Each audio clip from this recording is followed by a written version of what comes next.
jemaah Masjid Musola Al-Hidayah, Masjid Al-Hidayah yang insya Allah dimuliakan oleh Allah Subhanahu wa Ta'ala.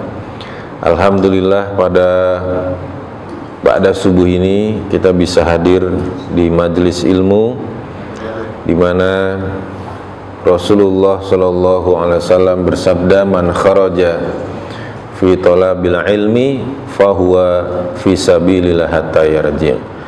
Barang siapa keluar dalam rangka untuk menuntut ilmu, dalam rangka hadir di majelis ilmu, dalam rangka ngaji, fahuwa fi sabilillah, maka dia mendapatkan pahala fi sabilillah, yaitu pahala mujahid fi sabilillah hingga dia kembali ke rumahnya.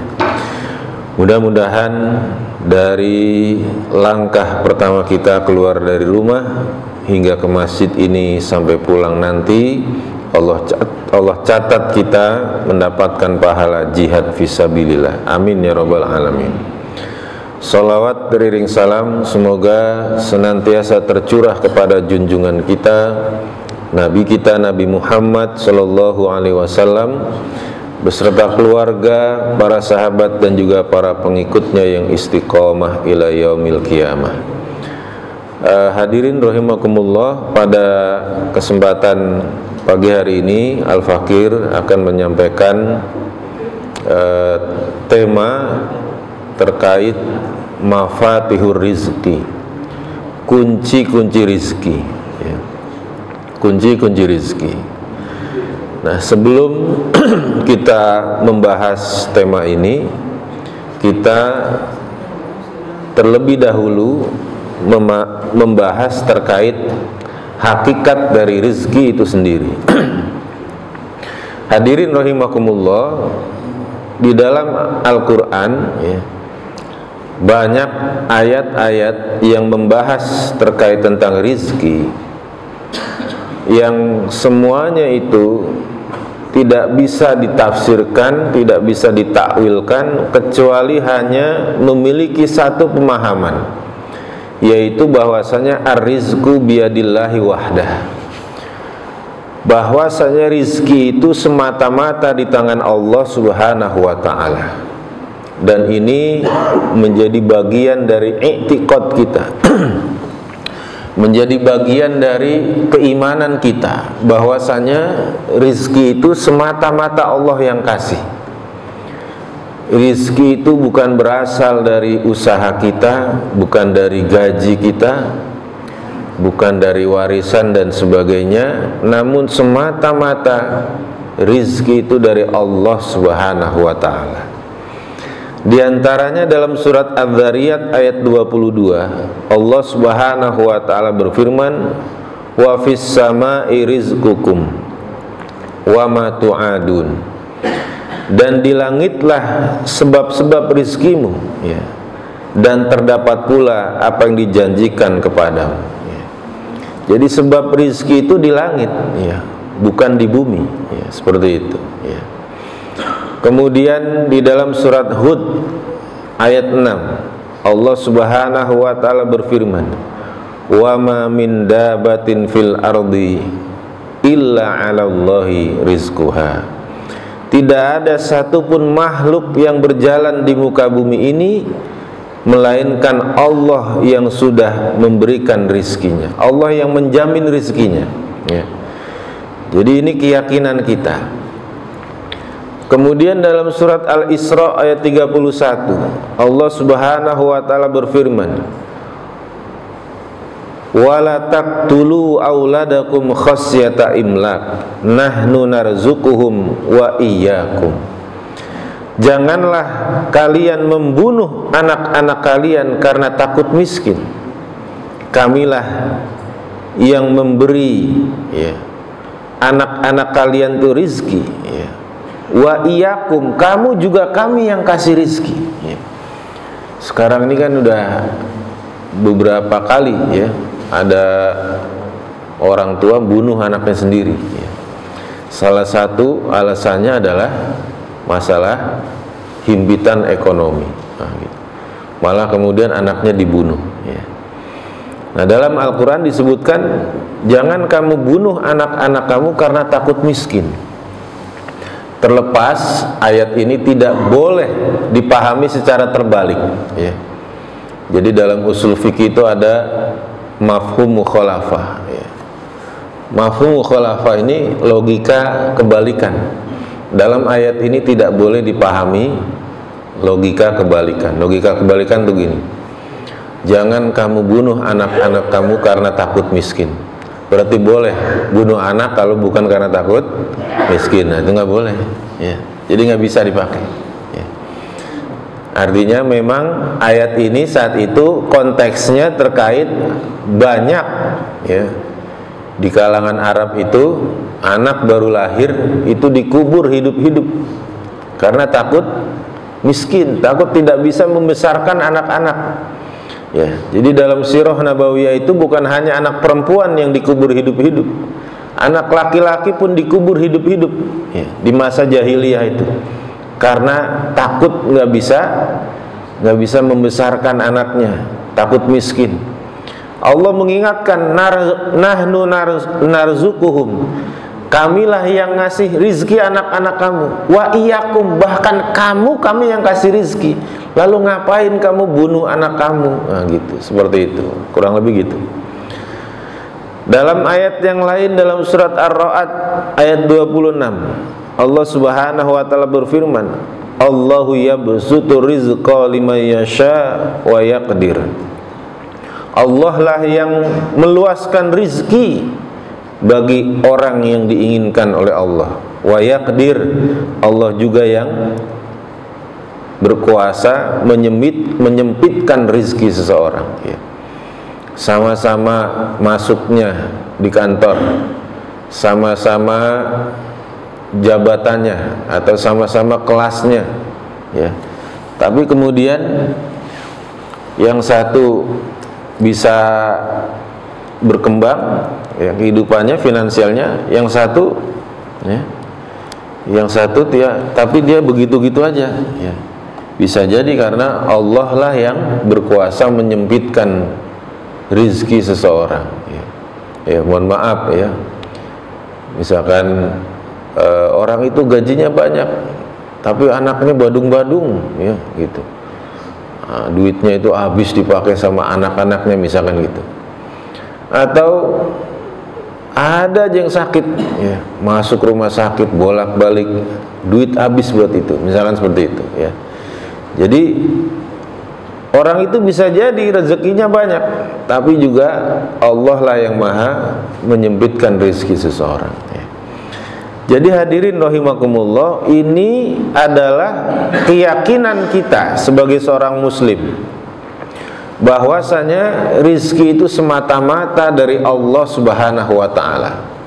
Apa konsekuensinya? Konsekuensinya orang yang meyakini rizki itu dari Allah Subhanahu wa ta'ala, suatu saat dia dihadapkan kepada pilihan-pilihan di mana dia bisa mendapatkan harta, mendapatkan rizki dengan cara yang haram, maka dia akan meninggalkan cara yang haram itu. Kenapa?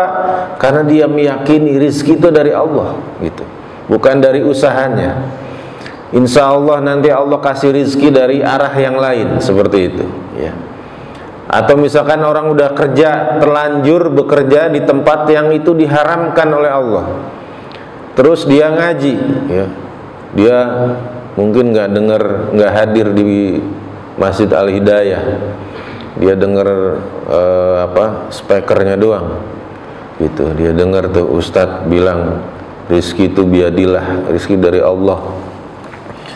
Kemudian kalau ada orang kerja di tempat yang haram, dia tinggalkan, ya, pekerjaan itu, pasti Allah kasih rizki di tempat yang lain, ya. Kenapa? Karena tadi disebutkan, ya, wa ma min dabatin fil ardi illa 'alallahi rizquha. Nah, seperti itu, ya. Misalkan ada orang kerjanya jadi bartender, ya. Bartender tuh, Pak, ya, biasanya dia membuatkan minuman beralkohol. Nggak ada bartender ngocok-ngocok bajigur gitu, ya. Bartender itu ya gitu, misalkan ya, dia tahu itu ya, pekerjaannya itu termasuk yang diharamkan oleh Allah, termasuk yang menuangkan, nah gitu. Di antara yang haram itu, bukan hanya yang beli, bukan hanya yang minum, yang menuangkan itu kena dosanya. Berarti saya tiap hari berbuat dosa ya. Kemudian dia memahami, sadar rizki itu biadillah, bukan dari pekerjaan, bukan dari gaji ya. Maka dia tinggalkan pekerjaan itu, insya Allah Allah kasih rizki nanti dari pekerjaan yang lain, seperti itu. Karena bekerja itu pilihan, bekerja itu bukan paksaan dari Allah ya. Bekerja itu pilihan, mau kerja di mana, bentuknya seperti apa, itu pilihan. Saya kebetulan punya buku di rumah, judulnya Bagaimana Seorang Pemalas Bisa Menjadi Kaya. Nah gitu, judulnya gitu Pak. Bagaimana pemalas bisa jadi kaya gitu. Jadi kerja itu pilihan. Mau kerja yang kerjanya nggak banyak tapi duitnya banyak, nah gitu. Ada kerjanya banting tulang, duitnya banyak, ada ya. Ada yang kerjanya dikit, duitnya dikit, ada ya. Ada yang kerjanya banting tulang, duitnya ya segitu-gitu aja, ada juga ya. Kita milih yang mana bekerja itu ya. Yang kerjanya santai, duitnya banyak, apa yang kerjanya banting tulang, duitnya sedikit, nah gitu ya. Itu pilihan ya. Itu pilihan seperti itu. Mau kerja di tempat yang haram, yang halal, itu pilihan. Pilihan itulah yang kemudian nanti dihisab di akhirat ya, seperti itu. Nanti dihisab ya, dihitung di akhirat, seperti itu ya.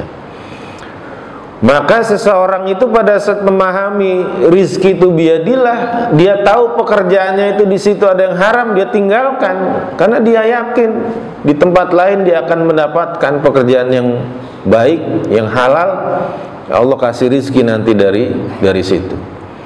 Yang kedua, orang memahami rizki biadillah, dia paham harta yang dia miliki itu semata-mata dari Allah. Makanya ada di mobil-mobil itu ditulis hadza min fadli rabbi. Nah tuh di mobil tuh, di kaca belakang tuh ditulisin hadza min fadli rabbi gitu. Asal nempel aja, kagak tahu artinya apa tuh gitu ya. Hadza min fadli rabbi, ini karunia dari Tuhanku. Jadi mobil itu karunia dari Rabbku, dari Tuhanku. Dia sadar itu gitu ya. Terlepas mungkin hadza di situ benar atau tidak ya. Karena mobil dalam bahasa Arab itu sayyarah ya, mobil. Jadi mu'annas, harusnya hadhihi ya, hadhihi min fadli rabbi, nah gitu. Nah jadi hadirin rahimakumullah, orang kalau dia memahami rizki biadillah, maka dia paham harta yang ada di genggamannya itu ada dari Allah. Dia tidak bawa sampai di hatinya ya. Maka kemudian dia ringan untuk bersedekah ya. Dia ringan berbagi kepada orang lain ya. Dia ringan untuk wakaf dan sebagainya. Kenapa? Karena dia paham itu harta itu bukan milik dia gitu. Harta itu semata-mata dari Allah Subhanahu wa taala. Itu hanya titipan saja, seperti itu. Nah, gitu. Tapi kalau orang itu memahami rizki itu dari usahanya, dari kerja kerasnya, wah itu dijagain sedemikian rupa itu duit ya. Maka ini penting ya. Maka kita lihat banyak perusahaan-perusahaan itu ya, kalau lagi anniversary, ulang tahun perusahaan ini, kita bisa melewati, misalkan ulang tahun ke-10, 10 tahun perusahaan kita melewati berbagai suka duka. Ini berkat kerja keras kita, kekompakan kita, kerjasama kita. Nggak ada Allah di situ, dilupain Allah ya. Padahal ar-rizqu biyadillahi wahdah. Rizki itu semata-mata dari Allah Subhanahu wa taala. Seperti itu. Nah, hadirin rahimakumullah. Kalau kemudian rizki itu semata-mata dari Allah Subhanahu wa Ta'ala, apa kemudian nggak perlu bekerja? Ya, gitu. Kan udah dijamin rizki sama Allah. Banyak itu ayatnya, bahasa Betawinya bejibun. Ya. Banyak sekali bererot. Ya. Ayat-ayat yang menjelaskan tentang rizki itu dari Allah. Lah kalau rizki udah ditentuin sama Allah, sudah dijamin sama Allah, berarti kita nggak perlu gawe, nggak perlu bekerja, gitu. Ya. Kalau kata Bob Sadino, ya, Anda ini kerja apa dikerjain, katanya gitu. Anda ini kerja apa dikerjain? Tiap pagi suruh bangun pagi, pakai seragam, ya, absen, ya, ngerjain sesuatu, disuruh-suruh mau, pulang sore, nyampe rumah maghrib malam. Anda kerja apa dikerjain, kata Bob Sadino tuh, ya. Nah, kalau rizki sudah dijamin oleh Allah Subhanahu wa Ta'ala, apa nggak perlu bekerja? Ya. Jawabannya adalah masalah rizki biadillah. Rizki itu di tangan Allah. Itu adalah masalah i'tiqad, masalah keimanan, ya.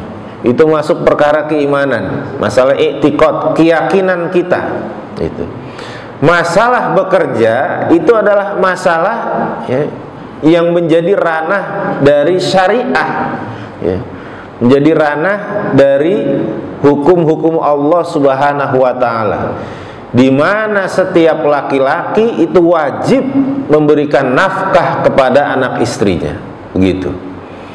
Contoh misalkan, secara i'tiqad kita meyakini tidak akan datang kematian kecuali setelah berakhirnya ajal. Itu keyakinan kita, ya. Nggak bakalan orang mati kecuali ajalnya sudah habis, ya. Waktu ngontraknya di dunia sudah habis, ya, gitu. Khalid bin Walid, ya, radhiyallahu anhu, ya. Meskipun beliau itu melewati berbagai pertempuran, hobinya perang, ya, tapi nggak mati-mati, ya. Bahkan kemudian meninggalnya di atas tempat tidur. Khalid bin Walid. Artinya kalau memang belum ajalnya, ya, belum habis waktunya, belum berakhir waktunya dia ngontrak di dunia, nggak akan mati, nggak akan meninggal seorang, gitu. Sebaliknya orang nggak pernah ikut perang, ya, tahu-tahu mati kepleset di kamar mandi, ya kan? Berapa banyak yang begitu, ya. Ada orang rajin olahraga, makan pola makanan sehat, ya, tidur kagak bangun lagi, ya. Ada yang begitu, Pak, ya. Tidur nggak bangun lagi. Itu keyakinan kita bahwasanya orang itu tidak akan mati kecuali ajalnya sudah berakhir. Tetapi dengan keyakinan seperti itu nggak boleh kita main bunuh orang, ya. Nggak boleh bunuh orang. Kenapa? Karena itu dilarang dalam syariat, ya. Dalam syariat dilarang kita membunuh orang. Wala taqtulu tadi, jangan kamu bunuh orang, ya, gitu. Jadi meskipun kita punya keyakinan seperti itu, tetap kita tidak boleh melanggar syariah, ya, seperti itu, ya.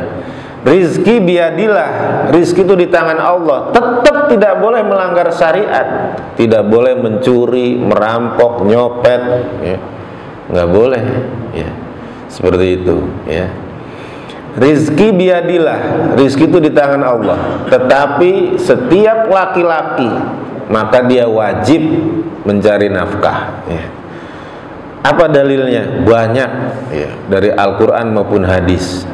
Di antaranya di sini yang bisa Al-Fakir sampaikan dalam surat Al-Baqarah, Allah Subhanahu wa Ta'ala berfirman, wa 'alal mauludi lahu rizquhunna wa kiswatuhunna bil ma'ruf la tukallafu nafsun illa wus'aha. Dan kewajiban seorang ayah memberikan kepada anak-anaknya, anak istrinya, dikasih rizki, dikasih pakaian, ya. Wajib setiap ayah, ya, setiap laki-laki ngasih nafkah keluarganya, ya. Ini bagian dari syariat, gitu, ya. Artinya apa?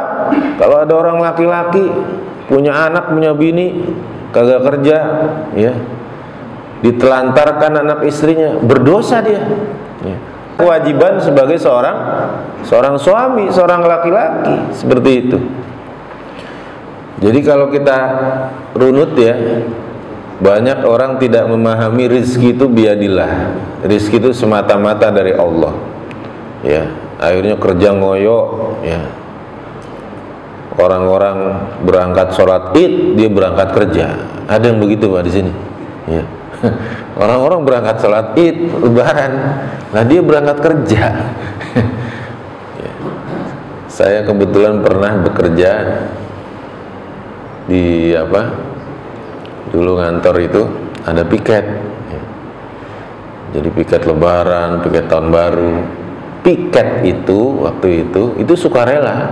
Kita yang nentuin nih, kita mau piket hari apa aja, mau nggak ngambil juga nggak apa-apa, karena itu konsekuensinya nanti kalau kita masuk dapat lemburannya berkali-kali lipat. Ya. Apalagi hari besar keagamaan tuh, wah lemburannya luar biasa tuh. Ya. Itu justru yang ngambil piket di hari Idul Fitri itu malah orang Muslim itu. Orang non Muslim nggak ngambil, kan aneh itu. Ya, gitu. Jadi orang-orang pada berangkat sholat id, dia berangkat kerja, gitu. Ya. Jadi kita memahami rezeki biadillahi wahdah, clear itu. Tapi jangan lupa, ya, kita juga sebagai seorang Muslim, seorang laki-laki, dalam pandangan syariah wajib kita memberi nafkah anak istri. Nggak ngasih nafkah, dosa kita, gitu. Ya. Main ditinggalin aja anak bini, ya, gitu. Tenang aja, Allah sudah menjamin rezekimu, gitu. Anak istri, ya betul itu, bahwa anak kita itu punya rezekinya sendiri, tidak tergantung bapaknya. Istri kita punya rezekinya sendiri, tidak tergantung suaminya.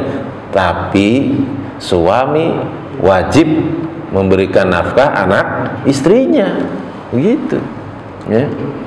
Bahkan dalam ayat ini, dalam surat Al-Baqarah itu diberikan batasan bil ma'ruf.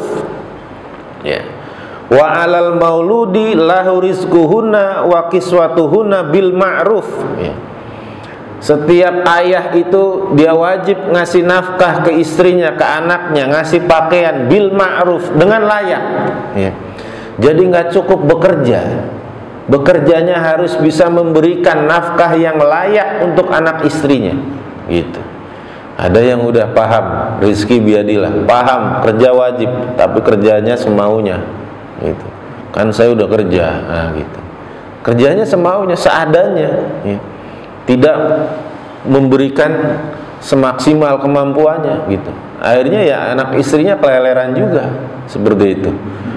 Ya, dan banyak kita menemukan, mohon maaf ya, kadang saya punya teman-teman gemes banget tuh kayak begitu-gitu tuh. Sampai kita cariin kerjaan, Pak, ya, kita cariin kerjaan, dasar memang orangnya malas gitu, ya.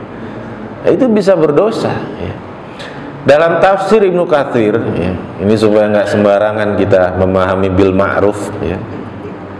Dalam tafsir Ibnu Katsir dijelaskan tentang ayat ini, wa 'alal mauludi lahu rizquhunna wa kiswatuhunna bil ma'ruf, ay wa 'ala walidit tifli nafaqatul walidat wa kiswatuhunna bil ma'ruf.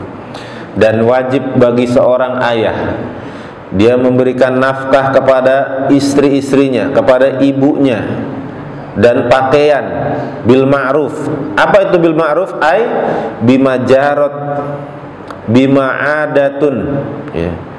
Bima jarat bima adatu amsalihinna fi baladihinna min ghairi israfin wala iqtarin.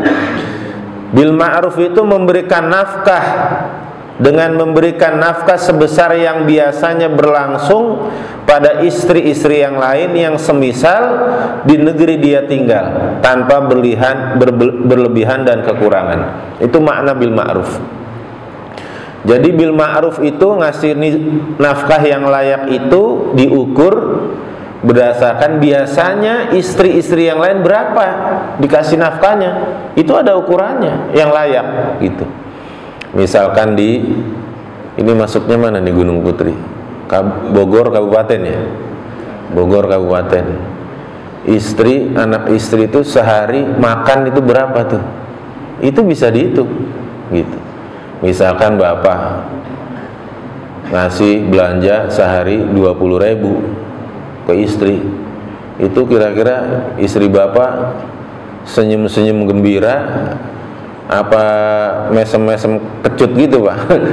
Ya, sehari 20.000 ya, anak 4 ya, ini mah buat beli nasi kucing sekali makan doang ya gitu ya. Jadi ada ukurannya itu, sekali makan berapa ya, layaknya berapa sehari itu bisa diukur ya. Makanya UMR itu kan ada ukurannya itu ya kan, berapa standar kelayakan hidup segala macam itu, seperti itu ya. Jadi wajib seorang ayah itu bekerja, bahkan bekerjanya itu harus yang ma'ruf, yang bisa ngasih nafkah ke anak istrinya yang layak, seperti itu. Jadi gitu ya. Maka hadirin rahimakumullah, inilah kurang lebih hakikat rizki. Nah, kemudian karena rizki itu biadillahi wahdah, rizki itu semata-mata dari Allah Subhanahu wa ta'ala, maka terserah Allah. Allah yang mau ngasih rizki, terserah Allah. Kalau kemudian Allah mengabarkan kepada kita, menginfokan pada kita, ada amalan-amalan tertentu yang kalau dikerjakan itu bisa menjadi kunci ya, pembuka rizki. Nah gitu.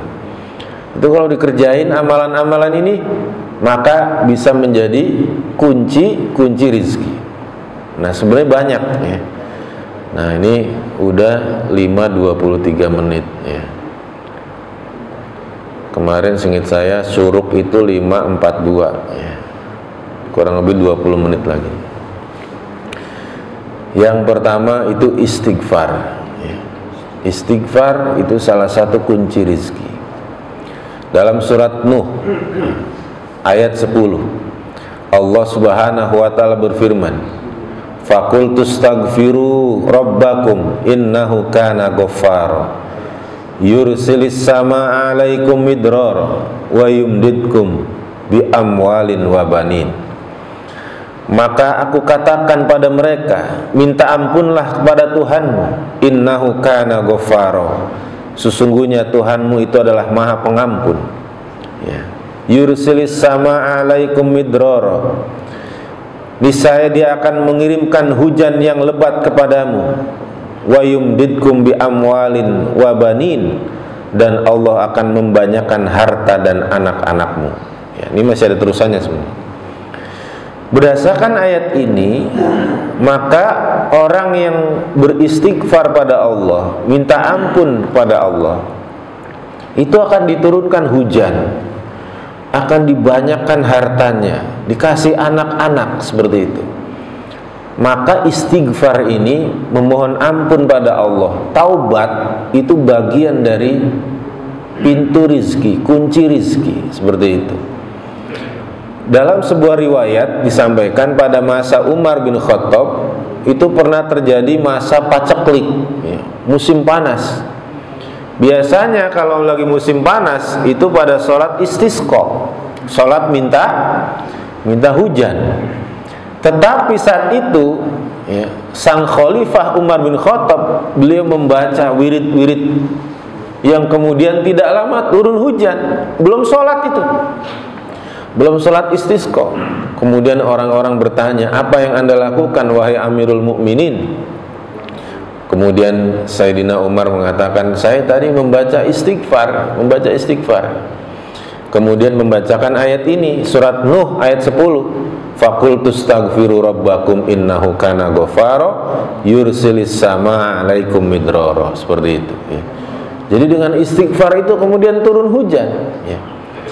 Kemudian di sini dinyatakan wa yumdidkum bi amwalin wa banin, dan membanyakan harta dan anak-anakmu, seperti itu. Sehingga Imam Hasan Al-Basri kalau ditanya, saya ingin supaya banyak harta saya, amalannya apa? Ya, wahai Imam, kamu banyak baca istighfar.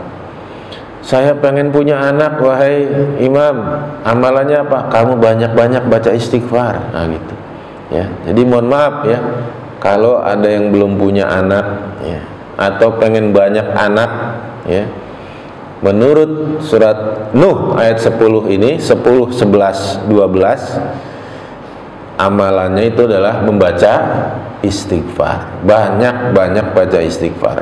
Bukan kata ustadz ya, firman Allah ya, gitu. Kalau pengen punya banyak anak, baca istighfar, banyak-banyak baca istighfar, banyak ampun sama Allah. Lah emang kenapa saya banyak dosa kan? Bukan begitu. Allah yang menyatakan begitu dalam Al-Qur'an ya. Pengen punya anak, banyak-banyak baca istighfar. Apalagi kemudian diperkuat dalam hadis riwayat Ahmad ya.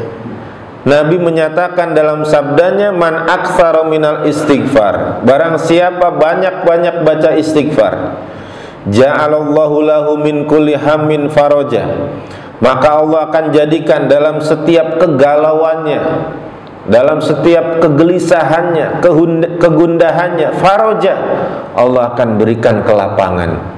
Wa min kulli dayyikin makhraja, dari setiap kesempitan hidupnya Allah akan berikan jalan keluar.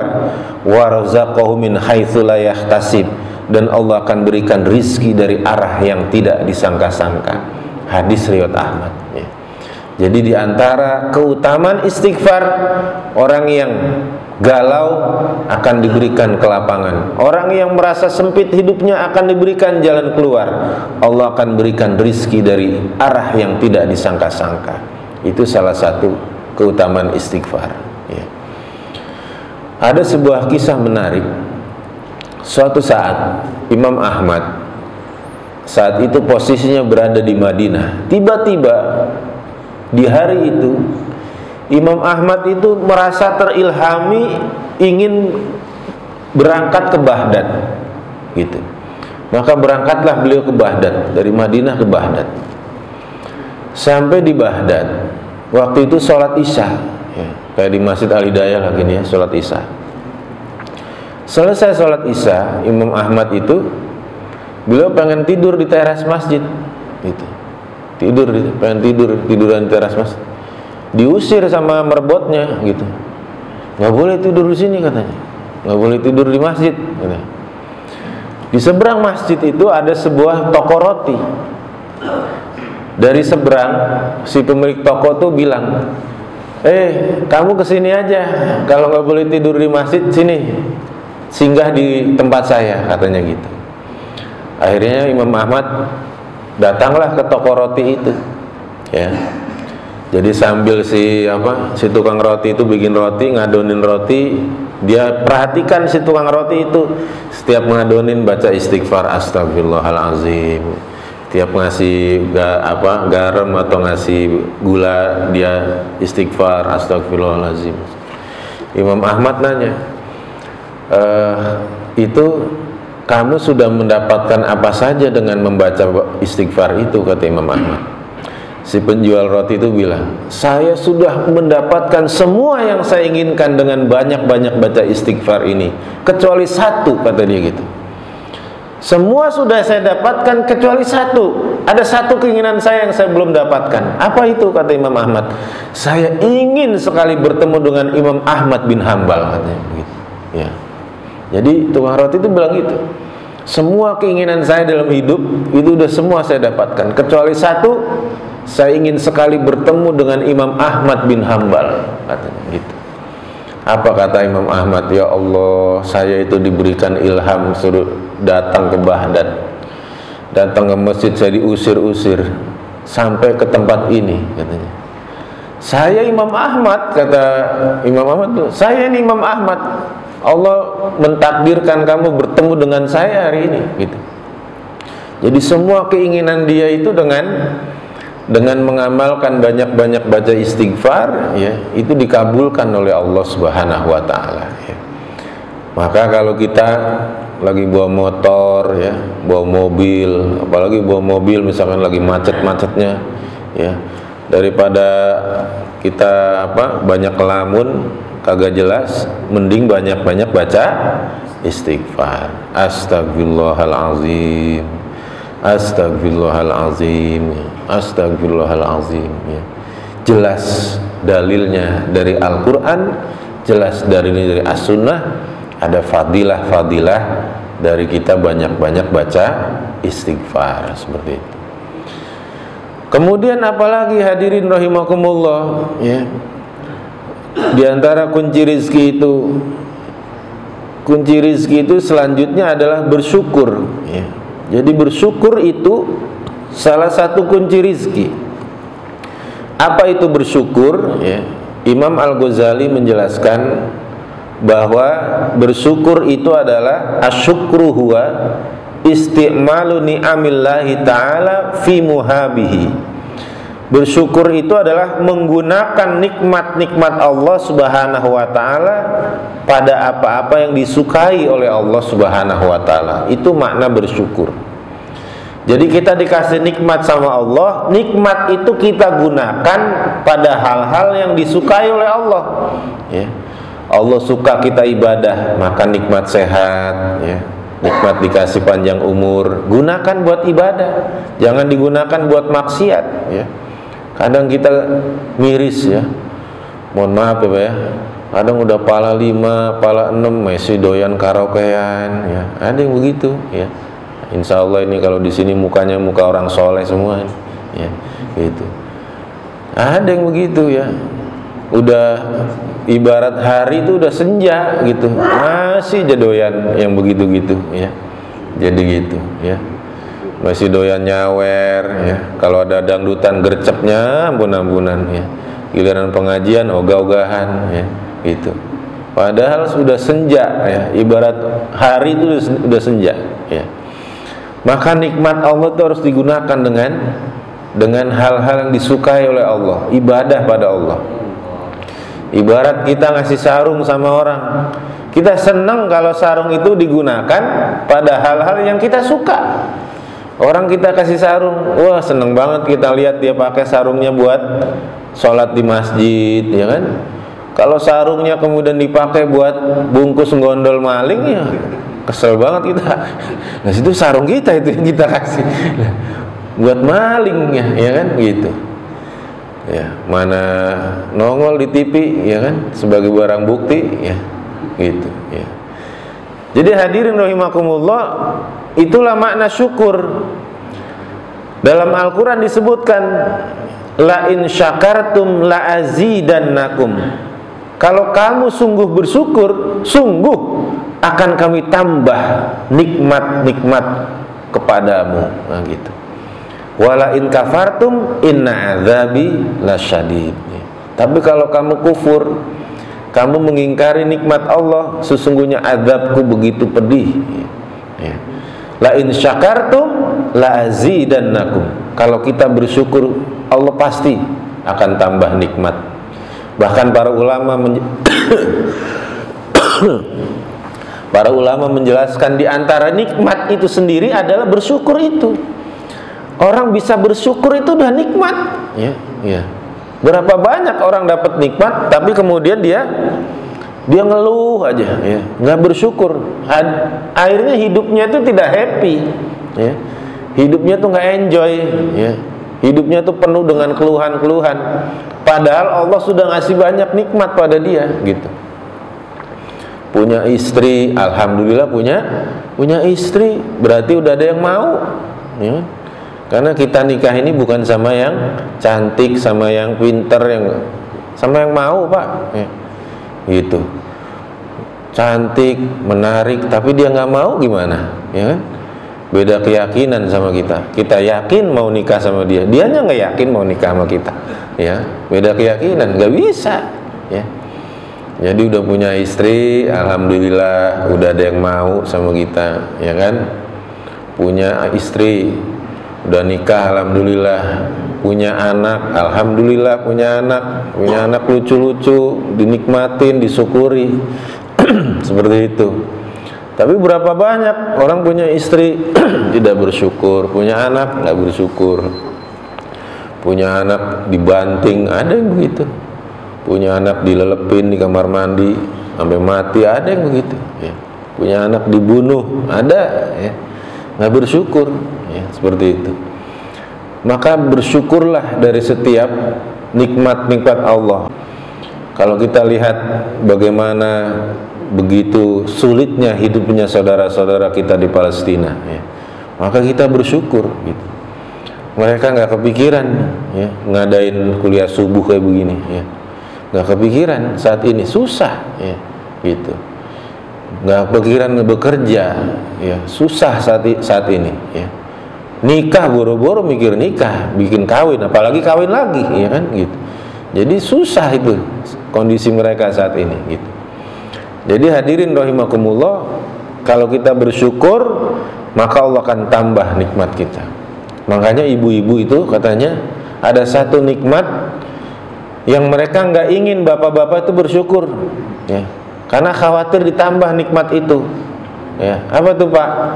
Ya, ibu-ibu khawatir bapak-bapak bersyukur punya istri yang solehah nah, gitu. Ayah jangan, nggak perlu bersyukur punya istri yang solehah ya. Kenapa? Ntar takut ditambah sama Allah ya. Ya, takut ditambah istrinya ya, gitu. Padahal harusnya ditambah kesolehahannya ya, nambah solehah, tapi istrinya takut tambah istrinya, seperti itu ya. Hadirin rahimakumullah, dalam ayat yang lain dalam surat Al-Imran disebutkan wasanad syakirin, dan kami berikan ganjaran, berikan balasan, berikan kompensasi bagi orang-orang yang bersyukur. Dalam tafsir Ibnu Katsir dijelaskan diberikan balasan bagi orang yang bersyukur di dunia dan di akhirat ya. Dan derasnya balasan itu, derasnya rezeki bagi orang yang bersyukur itu sesuai dengan kadar syukurnya. Semakin kita syukur, semakin kita bersyukur pada Allah, semakin deras rezekinya, seperti itu. Maka banyak-banyak bersyukur ya. Bersyukur itu rukunnya ada 3 Pak. 1, pengakuan dalam hati. Kita akui ini adalah nikmat-nikmat dari Allah semata. Kedua, diwujudkan melalui lisan ya, diucapkan dengan alhamdulillah. Yang ketiga, diwujudkan dalam ketundukan dan ketaatan ya. Diakui dalam hatinya, diucapkan dalam lisannya, dalam perbuatannya dia wujudkan rasa syukur itu, seperti itu ya. Jadi gitu.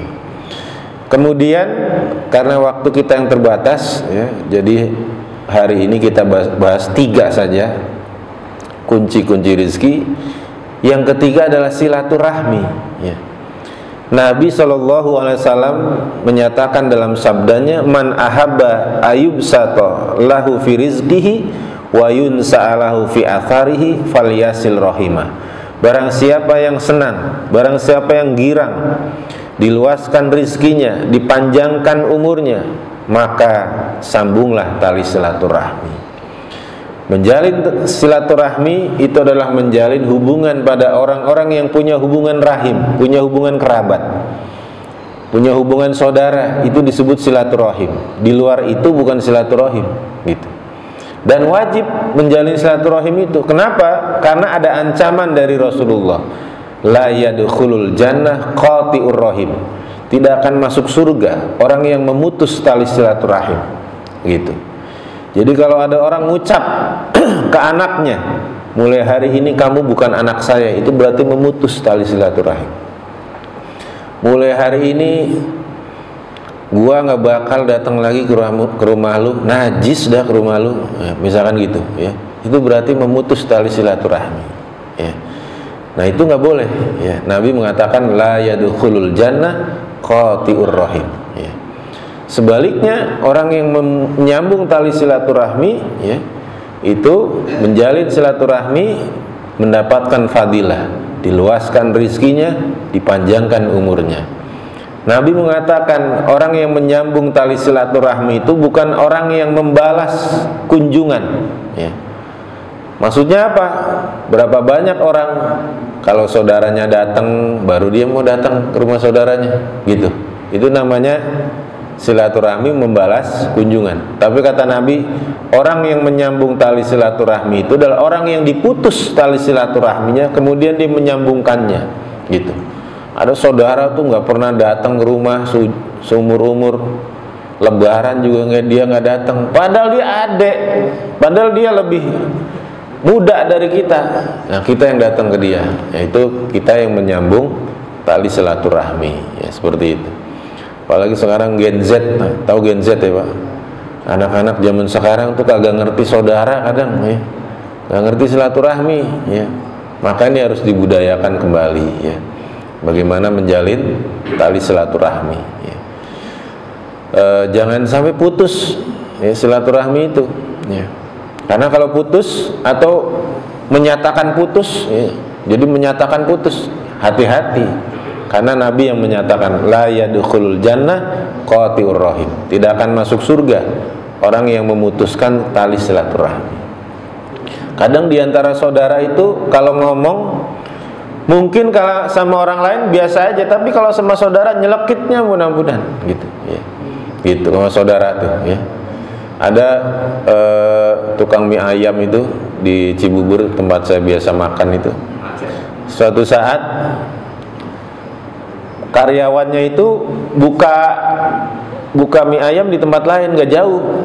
Saya nanya sama si tukang mie ayam itu, Mas, itu buka cabang di sana? Saya bilang, oh enggak, itu saudara saya, dia mutung, ngambek, dia bikin lagi di sana. Oh gitu, itu saudara Mas? Iya, kemarin saudara, sekarang bukan, katanya begitu, ya, gitu. Kemarin saudara, sekarang bukan, katanya. Ya. Lebaran udah nggak pernah datang, ya, gitu, ya. Jadi hati-hati, ya.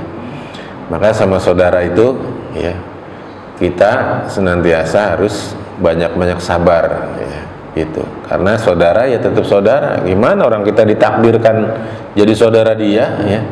Maka senantiasa kita jalin silaturahmi.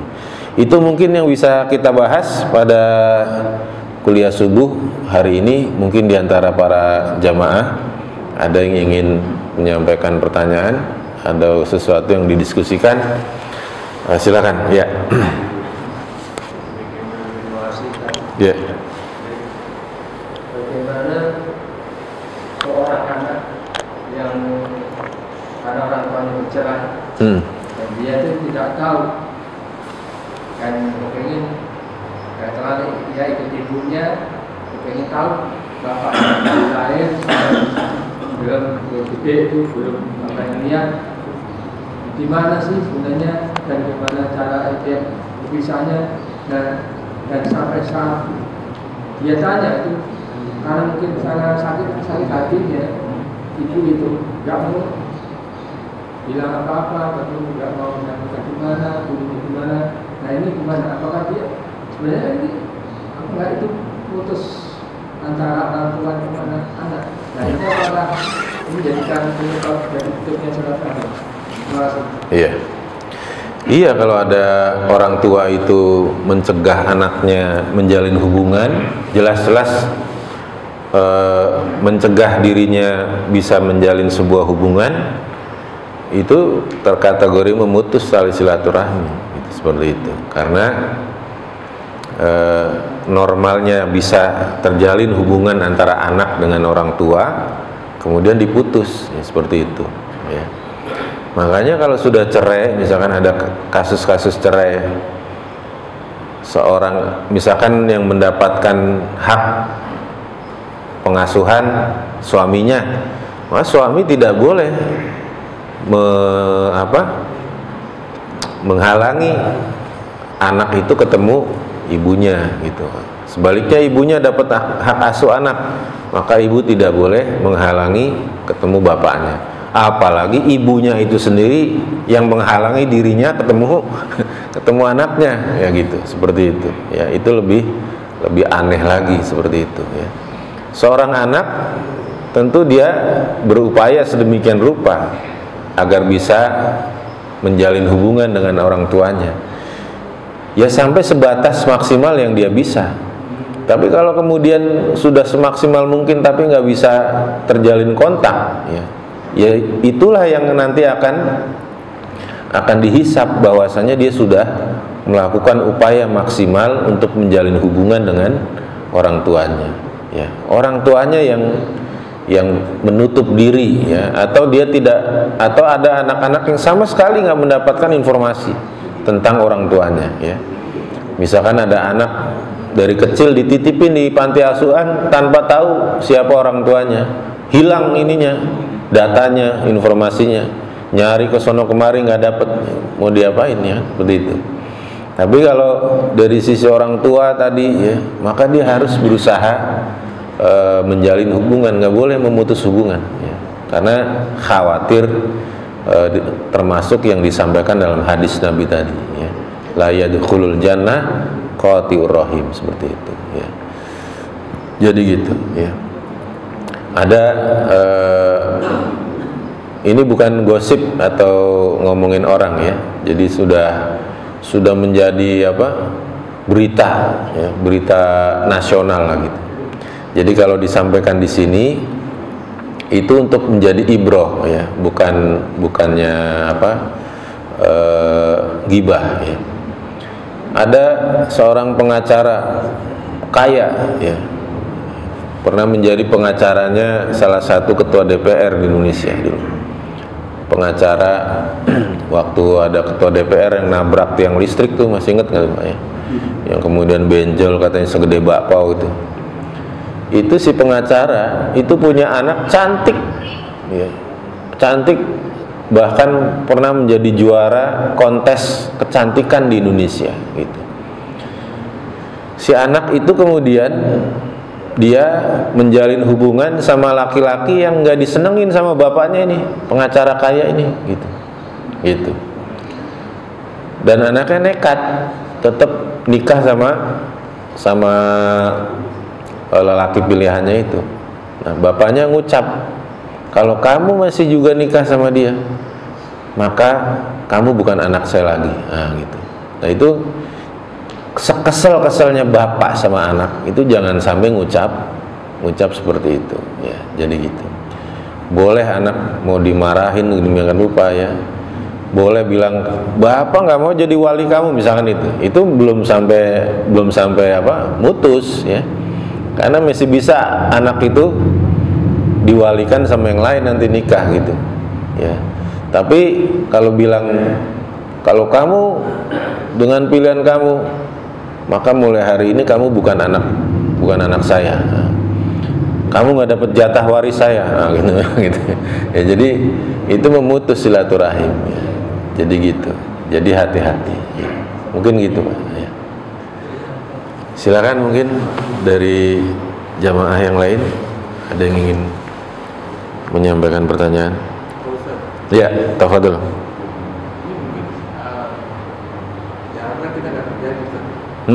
Kalau misalnya anaknya murtad, kita bisa menulis silaturahim.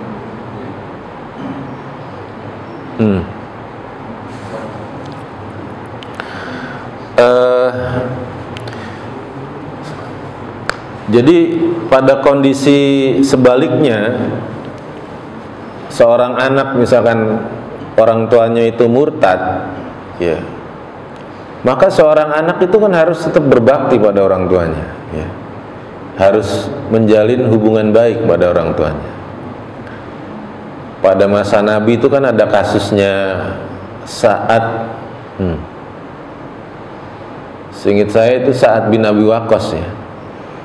Itu kan saat itu kan sampai di penjara sama ibunya, gitu, ya. Pada masa di Mekah itu kan ada Mus'ab bin Umair, ya. Itu di penjara gara-gara ngaji sama Nabi, gitu, gara-gara ngikutin Nabi. Sa'ad bin Abi Waqqas itu di penjara sama ibunya, ya, gitu. Mereka bertanya kepada Nabi, gimana saya memperlakukan orang tua saya, gitu kan. Jadi turun ayat yang memerintahkan tetap harus menjalin hubungan dengan orang tua, ya. Selama mereka tidak mengajak berbuat syirik. Kalau mereka mengajak maksiatan, nih boleh tidak dipatuhi seperti itu. Tapi tetap harus menjalin hubungan baik dengan orang tua, ya. Begitu juga orang tua sama anak, tetap itu anak kita, terlepas ya, terlepas dalam ilmu faraid, dalam ilmu waris, di antara penghalang seseorang mendapatkan waris itu karena dia murtad, gitu ya. Ada anak tuh murtad, menurut syariat, menurut ilmu waris, dia nggak mendapat waris, gitu. Jadi bukan karena memutus tali silaturahmi, bukan. Jadi di saat seorang anak itu murtad, maka dia otomatis tidak mendapatkan jatah waris, gitu. Itu memang hukum Islam begitu, gitu. Jadi gitu. Tetapi seorang sebagai orang tua, pokoknya jangan sampai ngucap memutus kekerabatan itu, seperti itu ya, sekesal-kesalnya gitu. Dan memang konsekuensinya itu, kamu kalau murtad ya, menurut hukum Islam kamu nggak dapat warisan dari bapak, nah, gitu. Jadi gitu. Jadi bukannya bapak kesel ya, sebenarnya dalam hati kesel juga tapi memang menurut hukumnya, menurut hukum Islam ya, ilmu fikihnya, faraidnya, kamu nggak boleh dapat warisan dari bapak, gitu. Seperti itu ya. Jadi gitu. Jadi kurang lebih seperti itu ya, bapak-bapak sekalian. Baik, karena sudah lewat waktu syuruk dan sudah 11 menit ya, lewat dari waktunya. Mudah-mudahan apa yang bisa kita kaji pada ba'da subuh ini bisa bermanfaat bagi para jamaah sekalian ya. Dan insya Allah kalau nanti ada kesempatan lagi, entah bulan depan atau waktu yang lain, kita bisa lanjutkan tentang kunci-kunci rizki dari amalan-amalan yang lain ya. Itu yang bisa Al-Fakir sampaikan. Kita akhiri dengan membaca doa kafaratul majlis. Subhanaka Allahumma wa bihamdika asyhadu an la ilaha illa anta astaghfiruka wa atubu ilaik wal afu minkum. Assalamualaikum warahmatullahi wabarakatuh.